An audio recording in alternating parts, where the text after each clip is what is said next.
बिस्मिल्लाहिर्रहमानिर्रहीम अस्सलामु अलैकुम रहमतुल्लाह। इमरान खान की रिहाई की इस वक्त बहुत सारी ख़बरें चल रही हैं, मुख्तलिफ़ फेसेस के हवाले से बात हो रही है। लेकिन उससे पहले इमरान खान की रिहाई जो है वो तो एक अल्टीमेट गोल है और इमरान खान की रिहाई आखिरकार फ़ाइनल स्टेज के ऊपर होगी। लेकिन उससे पहले एक गुडविल जेस्चर के तौर पर सीबीएम के तौर पर सीबीएम असल में कहते हैं कॉन्फिडेंस बिल्डिंग मेजर्स। जब दो अफ्रीकैन के दरमियान बातचीत होती, मुज़ाकरात होते हैं, डायलॉग होता है, जिस तरह से आजकल पाकिस्तान इंडिया के दरमियान हो रहे हैं, उनके दरमियान सीज़ फायर, फिर उसके बाद बातचीत, डायलॉग, उसके मुख्तलिफ फेसेस हैं।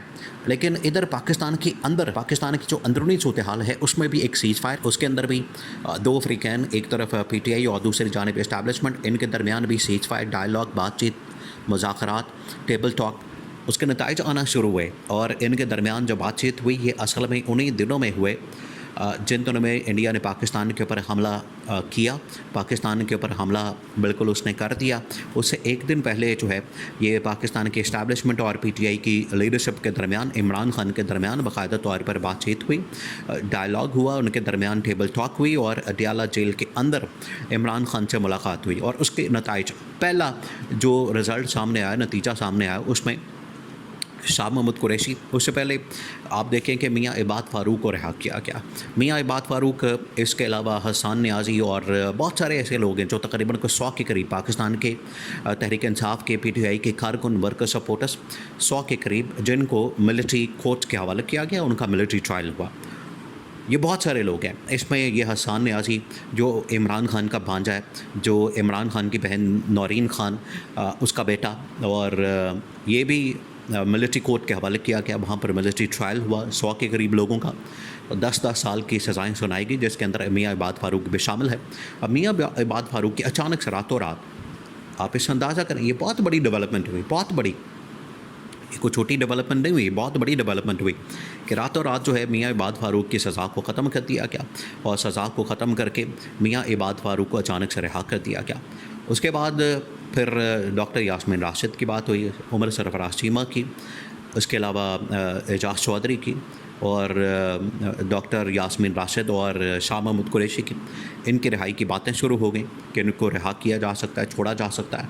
तो उसमें फिर जो सेकंड बड़ी रिहाई होने जा रही है वो है शाह महमूद कुरैशी की, क्योंकि उनको पहले ये स्टेज में इधर कोट लखपत जेल से, इमरान खान अडियाला जेल के अंदर मौजूद है रावलपिंडी में, लेकिन शाह महमूद कुरैशी है तो पहले तो वहीं पर मौजूद थे शाह महमूद कुरैशी अडियाला जेल के अंदर, लेकिन बाद में उनको कोट लखपत जेल के अंदर, लाहौर के अंदर मुंतकिल कर दिया गया। अब लाहौर से ये अचानक से रातों रात उनको दिल की तकलीफ़ होती है।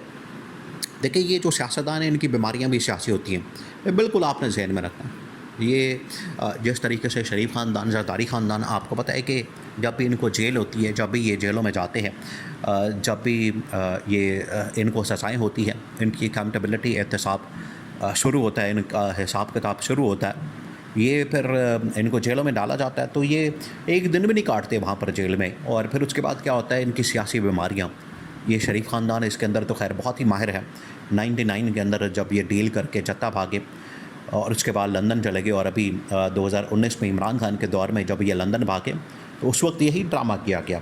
सियासी बीमारियाँ, क्लच प्लेटें उड़ जाना, रिंग पिस्टन का बैठ जाना, धुआं देना शुरू कर देना, और पता नहीं कौन कौन सी ऐसी बीमारी निकाल दी जाती है जो डॉक्टरों के इल्म में भी नहीं होती, डॉक्टरों को भी नहीं पता होता, और इस तरह की सिचुएशन बना दी जाती है। उसमें तो इंसान जिंदा नहीं रह सकता। जिस तरह की सिचुएशन ये बना के डॉक्टरों के सामने रिपोर्ट्स बना के तो सारा कुछ सामने रखते हैं। अब इसके ऊपर तो फैसल बाडा अब इंकशाफ कर चुका है कि हमने घर में बैठकर ये नवाज़ शरीफ की रिपोर्टें बनाई थी, अब इनकी औकात तो ये है, अब इनकी हकीकत, इनका पोल तो सब कुछ खुल चुका है। अब ये जो शाह महमूद कुरैशी को जिस तरीके से कोट लखपत जेल से PIC यानी पंजाब इंस्टीट्यूट ऑफ कार्डियोलॉजी, ये कार्डियोलॉजी का हॉस्पिटल लाहौर के अंदर, और वहाँ पर उनको मुंतकिल किया जाना, ये इस बात का सबूत है कि आखिरकार उनको यहाँ से फिर PIC से घर मुंतकिल कर दिया जाएगा तो उनकी रिहाई हो जाएगी। फिर उसके बाद, और ये एक स्टेज के ऊपर ये बात हुई थी, ये फार्मूला दिया गया था, ये एक स्टेज के ऊपर ये इस हवाले से तजवीज़ आई थी कि आप ऐसा करें, आप शाह महमूद कुरैशी को रिहा करें, आप चौधरी परवेज़ अलाई को रिहा करें, आप 2-3 लीडरों को रिहा करें, और उन्हें आप एक इमरान खान के साथ इंगेजमेंट के लिए इस्तेमाल करें। आप उनके ज़रिए से इंगेजमेंट करें। इस्तेमाल का चलें लफ्ज़ आप इस्तेमाल ना करें, लेकिन उसमें आप कम से कम एंगेजमेंट के लिए इनको एक शामिल करें और इनके ज़रिए से आप इमरान खान को ऑन बोर्ड लें, क्योंकि ये सियासी लोग हैं, सियासी मामलात को समझते हैं, सियासी समझ बूझ रखते हैं। तो ये सियासी तौर पर बेहतर तरीके से इमरान खान के सामने मामलात को रख सकते हैं। तो इसी बुनियाद के ऊपर, इसी वजह से शाह महमूद कुरैशी को रिहा करके उनकी रिहाई के ऊपर अमल दरामद को यकीनी बना के, और ये पहला सबूत होगा। देखिए, ये इस चीज़ की भी दलील है, ये इस चीज़ का सबूत है। ये जो इतना बड़ा, अब आप इमेजिन करें कि इमरान खान की जब रिहाई होनी है तो उससे पहले इमरान खान की क्या डिमांड होती है। इमरान खान के सामने जब भी मामला रखा जाता है, ऑफ़र आती है, पेशकश आती है, रिहाई की बात की जाती है, तो इमरान खान, ये आप लीडरशिप आप चेक करें उसकी, आपने इसी चीज़ को देखना है। शरीफ ख़ानदान, जरदारी ख़ानदान के सामने आप ऑफ़र रखेंगे ना रिहाई की, वो कहेंगे हमें 2 मिनट ना लगे, बाहर निकालो, हम जाएँ, जान छोड़ें आप हमारी, और सबसे पहले अपनी रिहाई के ऊपर बात करेंगे। चाहे उनकी बाकी पार्टी जेलों के अंदर गलती सड़ती रहे, इनको परवाह नहीं होगी, फ़िक्र नहीं होगी। लेकिन जब भी इमरान खान के सामने रिहाई की तजवीज़ रखी जाती है, इमरान खान सबसे पहले कहता है कि मेरे कारकुन, मेरे वर्कर, मेरे सपोर्टर और मेरी पार्टी की लीडरशिप, पहले उनकी रिहाई होगी, फिर एंड पे मेरी रिहाई। ये इमरान खान का जो विज़न है, इमरान खान की ये जो सोच है, इमरान खान जिस तरीके से अपनी पार्टी के वर्कर, कारकुन, सपोर्टर्स, छोटे से छोटे कारकुन, वर्कर, सपोर्टर्स का इमरान खान इतना ख्याल करता है। तो ये इमरान खान ने जो विज़न दिया, इमरान खान ने जो इस हवाले से ऑप्शन, जब भी इमरान खान के सामने तजवीज़ रखी जाती है, तो इमरान खान ये बात करता है कि पहले आपने मेरी लीडरशिप को छोड़ना है, मेरे कारकुन, वर्कर, सपोर्टर्स को छोड़ना है। तो उस सिलसिले में ये फिर उसके ऊपर अमल दरामद हो रहा है। ये CBM है, कॉन्फिडेंस बिल्डिंग मेजर्स, यानी कि ऐसे इक़दाम किए जाएँ ताकि दोनों के दरमियान एक एतमाद का माहौल पैदा हो, दोनों के ऊपर आप ट्रस्ट कर सकें, एतमाद कर सकें, भरोसा कर सकें। ये उसी सिलसिले में इक़दाम हो रहे हैं।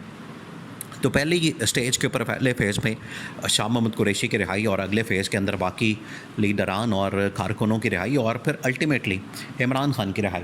ये पूरा प्लान है, ये पूरा मिशन है, और ये पूरा आगे जो लाएअमल है, हिकमत अमली है, स्ट्रैटेजी है, जो इस्टेब्लिशमेंट की जानिब से शेयर की गई, वो इसके मुताबिक अब चीज़ें आगे बढ़नी हैं। और इसमें इमरान खान के खिलाड़ियों की रिहाई जो है वो सबसे पहले होगी। और आप देख लें, मियाँ इबाद फ़ारूक की रिहाई, और उसके बाद 2-3 और लोगों की रिहाई, जिसमें फलक जावेद ख़ान, और फिर उसके बाद और बड़े लोगों की रिहाई हुई है। और उसी के अंदर अब शाह महमूद कुरैशी एक, ये सेकंड इन कमांड है असल में पार्टी के अंदर, ये वाइस चेयरमैन है शाह महमूद कुरैशी। तो फिर उसके बाद चेयरमैन की रिहाई की बारी आ जानी है। तो ये अब चीज़ें, मामलात उस तरफ जा रहे हैं, यहाँ पर इमरान खान की रिहाई के हवाले से इक़दाम किए जा रहे हैं, और अल्टीमेटली फ़ाइनल स्टेज के ऊपर इमरान खान की रिहाई होनी है।